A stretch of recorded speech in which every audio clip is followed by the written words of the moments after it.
Bonjour, nous sommes ici à Fitur avec Richard Kitangala. Vous êtes le gouverneur de la province de Tanganyika de la République démocratique du Congo. Bonjour. Bonjour. Bon, la première question est évidente. Pourquoi vous êtes ici à Fitur? Qu'est-ce que vous cherchez de cette foire? Bon, nous entendons toujours parler de Fitour, c'est-à-dire une grande rencontre pour les investisseurs dans le domaine du tourisme. Alors que le Tanganyika, c'est parmi les provinces les plus touristiques de la RDC.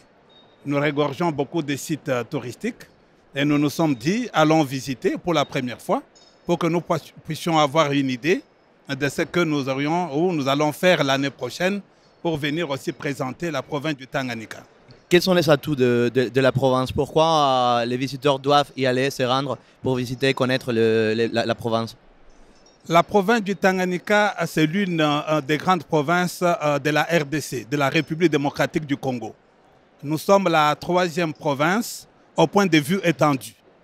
C'est 134 914 km². Et nous avons un potentiel énorme. Dans les secteurs miniers, nous avons presque tous les minéraux.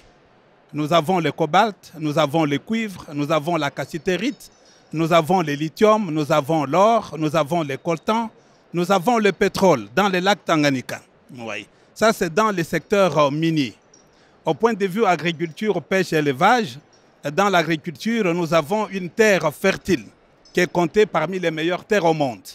Parce qu'il y a l'USAID qui avait pris des échantillons, qui avait amené dans des grands laboratoires aux États-Unis et c'est attesté que la terre, le sol de la province du Tanganyika est très riche. Nous avons le pâturage. Le pâturage, c'est-à-dire nous pouvons élever beaucoup de bétail. Nous avons aussi la pêche. Nous sommes la première province au point de vue eau douce. Nous avons le lac Tanganyika, qui est le lac le plus profond au monde, le deuxième d'ailleurs après le lac Baïkal en Russie, et qui contient beaucoup de poissons, plus de 1000 espèces de poissons. Et pour le moment, tous ces poissons ne sont pas encore pêchés, s'il faudrait me répéter ainsi. Ouais. Et puis, nous avons dans le lac Tanganyika, nous avons le pétrole. Toutes les informations concordantes attestent que nous avons une grande réserve de pétrole dans le lac Tanganyika. Et la grande partie se trouve dans la province du Tanganyika. Vous savez, le lac Tanganyika nous départage. C'est ça la frontière naturelle entre nous et la Zambie, la Tanzanie et le Burundi. Oui. Alors, en dehors de ça, nous avons le tourisme. Le lac Tanganyika lui-même contient des îlots. Des îlots à l'interne là-bas. Quand vous les visitez, ce sont les îlots qui sont très merveilleux à visiter. Quand vous y allez, je pense que vous n'allez plus penser à Madrid ici. Vous risquerez d'y rester. Nous avons la chaîne de Mitumba, dont le pied se trouve dans le Tanganyika. C'est une grande chaîne qui serpente beaucoup de provinces. Le pied commence dans la province du Tanganyika. Au fur et à mesure que vous avancez, vous allez trouver qu'il y a une belle verdure. Parfois, vous arrivez à 50 à 150 km, vous allez croire que la ciel et la terre se sont liés à cause des nuées. Une belle verdure. Donc tout ça, ça peut attirer les touristes. Et à côté de cette chaîne de la Mitumba, nous avons le parc de Kabobo, qui est devenu un parc national, qui regorge aussi des espèces endémiques. Vous trouverez là-dedans, nous avons des lions, nous avons des éléphants, nous avons des gorilles, nous avons des chimpanzés, nous avons des crapauds, toutes sortes d'espèces qui se trouvent dans ce parc de Kabobo. Et même quand vous visitez le lac Tanganyika, vous allez voir que vous allez trouver des zones de frayeur, là où les poissons mettent les œufs, tout ça, qui sont proches vraiment du parc de Kabobo. Donc nous appelons ça la faune de Luama Kabobo, donc avec toutes ces espèces là-dedans. Et la province du Tanganyika est historique. Vous savez, la traite négrière commençait par les Maniema et venait passer par les Tanganyika, où nous trouvons encore des sanctuaires jusqu'à ce jour, par où les esclaves passaient avec des chaînes, avec des casseroles, avec des manguiers, avec la plage et les beaches par lesquels traversaient pour aller maintenant à Zanzibar. Vous trouverez dans la province du Tanganyika des chutes naturelles, vraiment des chutes. Nous avons par exemple la chute des Koki. C'est une chute naturelle et quand vous avancez un peu plus bas, vous allez trouver une piscine naturelle aussi, comme si c'était créé par les hommes, alors que c'est naturel. Pour le moment, nous avons les amis kosovars qui sont en train d'ériger une microcentrale à ce niveau-là. Donc, nous avons des canaux qui ont servi pendant la guerre 40-45, qui se trouvent encore à Kalemi. Donc, nous avons beaucoup de sites touristiques que vous pouvez visiter. C'est très merveilleux. Bon, on voit qu'il y a beaucoup d'opportunités, pas seulement dans les secteurs du tourisme, mais dans tous les secteurs, les miniers, l'énergie, même l'énergie renouvelable. Mais les problèmes viennent quand on part sur l'image. L'image de la RDC n'est pas toujours fidèle à la réalité. Est-ce que vous avez une stratégie pour améliorer cette image, pour aussi faire connaître le pays et la province de Tanganyika? Parce que des fois, c'est un endroit méconnu qui mérite de se montrer plutôt et plus dans les médias internationaux. Oui, oui. Vous savez que pour améliorer davantage l'image de notre pays et de notre province, nous sommes en train de faire un travail de production de plan de développement quinquennal, PDP, le plan de développement provincial qui va nous accompagner pendant 5 ans jusqu'en 2022. Nous avons commencé ce travail depuis l'année passée et au mois de novembre de l'année passée, nous avons validé les objectifs de développement durable pour la province du Tanganyika sous l'accompagnement du PNUD. C'est le PNUD qui nous a accompagnés au point de vue technique et au point de vue financier.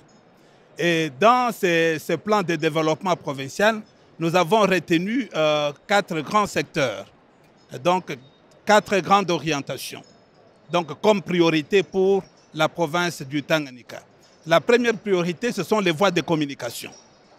Donc il faudrait refaire les routes, il faudrait réhabiliter l'aéroport, il faudrait réhabiliter les ports, les routes qui me connectent qui connectent la capitale, donc le chef-lieu de la province Kalemi, avec les 6 territoires, parce que la province du Tanganyika, c'est une grande province, c'est tout un pays. La taille de la province du Tanganyika, c'est la taille de la Grèce. Et nous avons 6 territoires à l'intérieur de la province. Nous avons les territoires de Manono, de Kabalo, de Kongolo, de Nyunzu, de Kalemi et de Moba. Un territoire, parce que si je prends le territoire de Manono, ça a la taille de la Suisse. Donc nous sommes presque tout un pays. Alors nous avons travaillé avec le PNUD. Nous venons de produire le plan de développement provincial, un plan quinquennal. Et dans ce plan-là, nous avons des priorités. Comme je le dis, la première priorité, ce sont les voies de communication. La troisième priorité, c'est relancer les secteurs porteurs. Et dans les secteurs porteurs, nous avons l'agriculture, la pêche, l'élevage et le tourisme, l'écotourisme. Parce que la province regorge de potentialités énormes. Oui. Comme je vous l'ai dit, quand vous visitez le Tanganyika, c'est vraiment merveilleux. Vous allez à Kongolo, par exemple, vous allez trouver les portes d'enfer.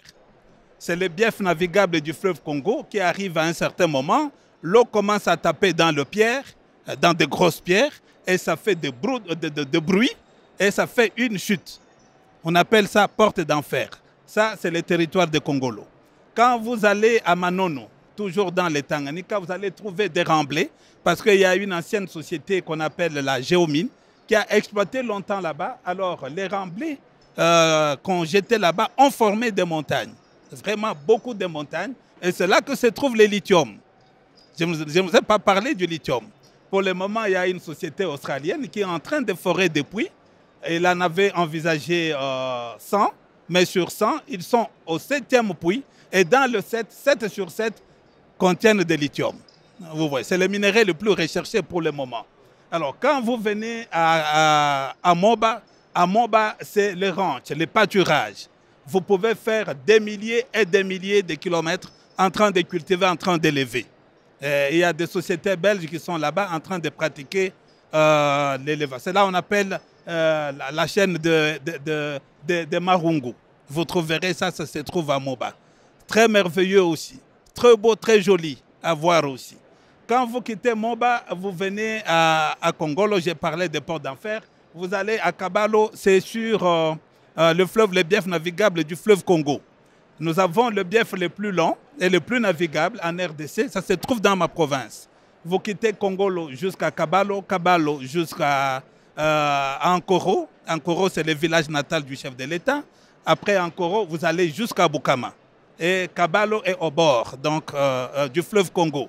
Vous y trouverez qu'il y a des espaces où on peut cultiver les cannes à sucre, où on peut produire du sucre des milliers et des milliers. Alors, vous remontez, vous venez à Nyunzu. À Nyunzu, c'est là que vous trouverez les coltans et l'or. Donc, vous creusez à 30 cm dans le sol, vous commencez déjà à extraire de l'or et même des coltans. Maintenant, vous venez à Kalemi. Kalemi, c'est le chef-lieu de la province du Tanganyika. Vous allez trouver là-bas qu'il y a les charbons.